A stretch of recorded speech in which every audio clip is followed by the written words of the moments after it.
Hi అండి, నేను మీ రాధాకృష్ణని. Welcome to RK food and tech. ఇప్పటికప్పుడు మనం మిడిల్ క్లాస్ వాళ్ళకి మిడిల్ క్లాస్ బడ్జెట్లో ఫుడ్ని అందించాలనేది, అలాంటి వీడియోలు పరిచయం చేయాలనేది నాకు చాలా ఇంట్రెస్ట్ అనమాట. మరి గోబీ మంచూరియా 80 రూపాయలు, చిల్లీ గోబీ 65, తర్వాత వచ్చేసరికి కొన్ని రకాల పన్నీర్ 65లు కానీ పన్నీర్ మంచూరియాలు కానీ ఏదైనా ఒక 100 రూపాయల బడ్జెట్లో 1/2 క్వాంటిటీతో అయితే రెస్టారెంట్ స్టైల్లో అయితే ఇస్తున్నారండి. కొన్నిసార్లు రెస్టారెంట్కి మించిన రుచి ఇట్లాంటి స్ట్రీట్ బైట్స్లో ఉంటాయి అన్నమాట. ఎందుకంటే మన బడ్జెట్లో వస్తుంది, చాలా బాగుంది. అయితే ఐటమ్స్ వాడటం కానీ అన్ని రెస్టారెంట్లో లానే ఉందన్నమాట. టేస్ట్ పరంగా కూడా బాగుందండి. గోబీకి అయితే మీకు ఇట్లా నేను ప్రెస్ చేసి చూపిస్తున్నాను, చాలా స్మూత్గా అయితే ఉంది. 80 రూపాయల బడ్జెట్లో గోబీ మంచూరియా ఇద్దరు తినేటట్లుగా ఉంది.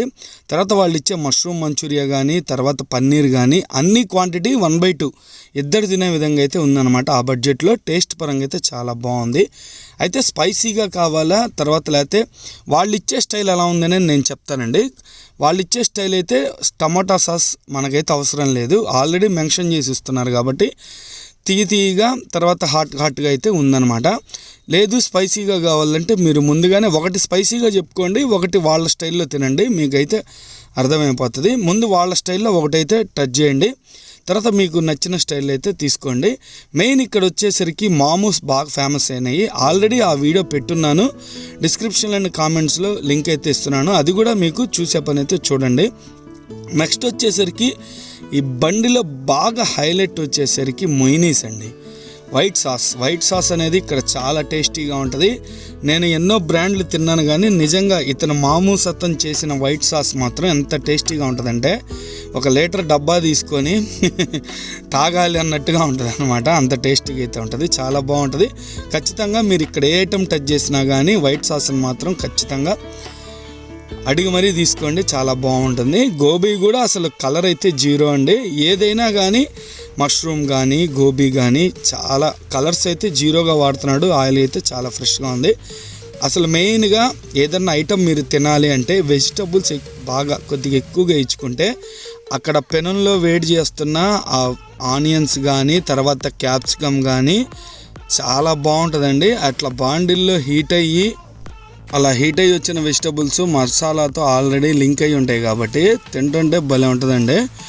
మంచి టచింగ్ అని చెప్పొచ్చు వాటికైతే. టోటల్గా అయితే ఇక్కడ నాన్ వెజ్ కూడా ఉన్నాయి, మీరేం బాధపడద్దు. చిల్లీ చికెన్ ఉంది, అట్లాంటి చికెన్ 65 ఉంది, అవన్నీ 100 ఆ బడ్జెట్లో హ్యాపీగా ఎంజాయ్ చేసేటట్టుగా ఉందండి. అయితే ఈ సండే అయితే మీరందరూ ఫ్యామిలీగా అయితే ఎంజాయ్ చేయండి, మన బడ్జెట్లో వస్తుంది కాబట్టి. Thank you for watching. ఇట్లాగే మంచి ఫుడ్ని అప్డేట్ చేస్తున్నా కూడా మీకు వెంటనే అప్డేట్ ఇస్తూ ఉంటాను. సబ్స్క్రైబ్ చేయడం, లైక్ చేయడం మాత్రం మర్చిపోకండి. Love you all. మరి నా ఇన్స్టా ఐడి కూడా చెప్తున్నాను, ఆర్కే ఫుడ్ అండ్ టెక్ అనే ఉంటుందండి. కామెంట్స్లో కూడా లింక్ ఇస్తాను, దయచేసి ఇన్స్టాలో కూడా ఫాలో అవ్వాల్సిందిగా కోరుకుంటున్నాను. ఎందుకంటే మనమంతా మిస్ కాకుండా ఒక ఫ్యామిలీ లాగా మూవ్ అవుతున్నాం కాబట్టి ఎప్పుడైనా కొత్త ఛానల్ గురించి చెప్పాలనుకుని ఏదైనా ఇన్ఫర్మేషన్ మీరు ఏదైనా వాయిస్ మెసేజ్ నాకు పెట్టినా కానీ నేను మళ్ళీ ఖచ్చితంగా అయితే రిప్లై ఇస్తాను. ఇప్పుడు చాలామంది ఏ రెస్టారెంట్కి వెళ్ళాలండి, ఈరోజు మా మ్యారేజ్ డేనో బర్త్డేనో కేక్ ఎక్కడ బాగుంటుందని చాలామంది మెసేజ్ అయితే చేస్తున్నారు. నేను చాలామందికి అయితే రిప్లై ఇచ్చాను. కొంతమంది కామెంట్స్ యూట్యూబ్లో రిప్లై ఇవ్వట్లేదు అని అంటున్నారు. లేదండి, నేను కామెంట్స్ రిప్లై ఇస్తున్నాను. యూట్యూబ్ కమ్యూనిటీ గైడ్లైన్స్ ప్రకారం వాళ్ళు వెంటనే డిలీట్ చేస్తున్నారు. ఎక్కువగా మెయిన్ లేడీ యూజర్స్ అయితే మాత్రం నేను రిప్లై ఇవ్వగానే డిలీట్ అయిపోతుంది అనమాట. కాబట్టి ఇన్స్టాలో ఫాలో అవ్వండి, సబ్స్క్రైబ్. టోటల్గా నేను రిప్లై ఇస్తున్న కామెంట్ అనేది ఉండట్లేదండి, దయచేసి అర్థం చేసుకోండి. Love you all, bye.